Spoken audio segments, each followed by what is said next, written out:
Mon frère, ma soeur, il y a des luttes, ok? Il y a des combats que tu vas devoir gagner par l'adversité. C'est vrai, mon frère, ma soeur.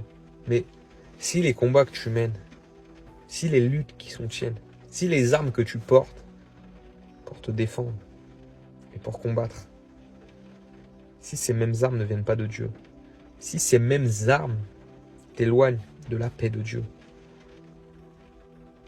change quelque chose. Change quelque chose. Tu as des combats que tu vas gagner en prenant les armes. Tu comprends? Les armes que Dieu a mis en ta possession, les armes que Dieu t'a données.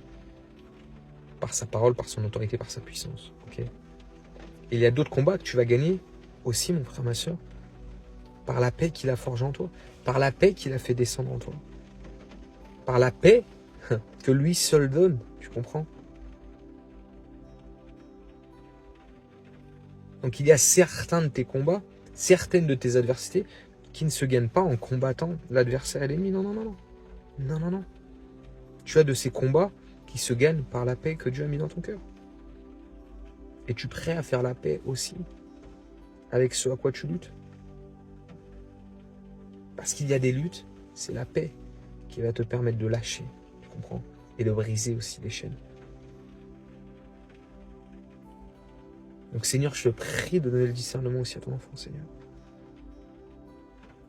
Je te prie, Seigneur, de pouvoir nous montrer, éclairer par ton Saint-Esprit qui vit au travers de nous, Jésus.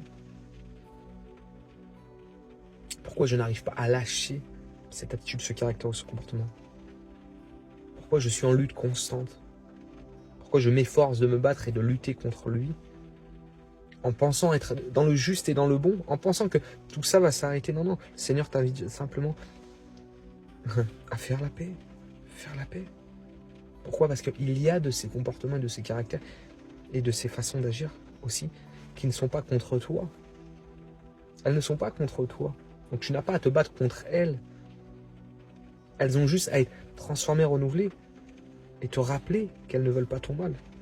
Donc ne lutte pas contre elles pour les effacer. Demande simplement au Seigneur, Seigneur, montre-moi par ta paix. Est-ce que quand j'agis, je fonctionne de cette manière, j'ai la paix? Est-ce que quand je lutte et je combats avec force et véracité, est-ce que je suis rempli de ta paix ou est-ce que ça m'éloigne de ta paix? Le Seigneur va te montrer parce qu'il est juste et bon, parce qu'il est Dieu. Parce qu'il a fait sa demeure aussi en toi. Tu comprends?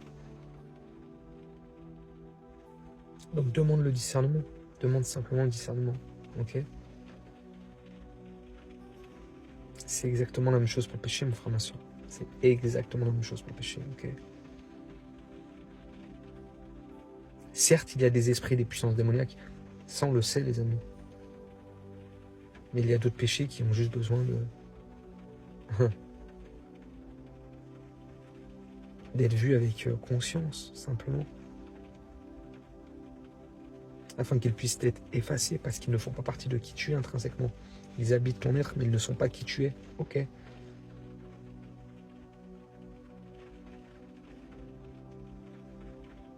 Quand on dit que Dieu aime le pécheur, mais que Dieu déteste le péché, ça veut tout dire. Ça veut juste simplement dire que tu n'es pas un pécheur. Ok. Oui, tu pêches. Oui, on restera pécheur. Mais cette nature pécheresse, elle a été aussi conduite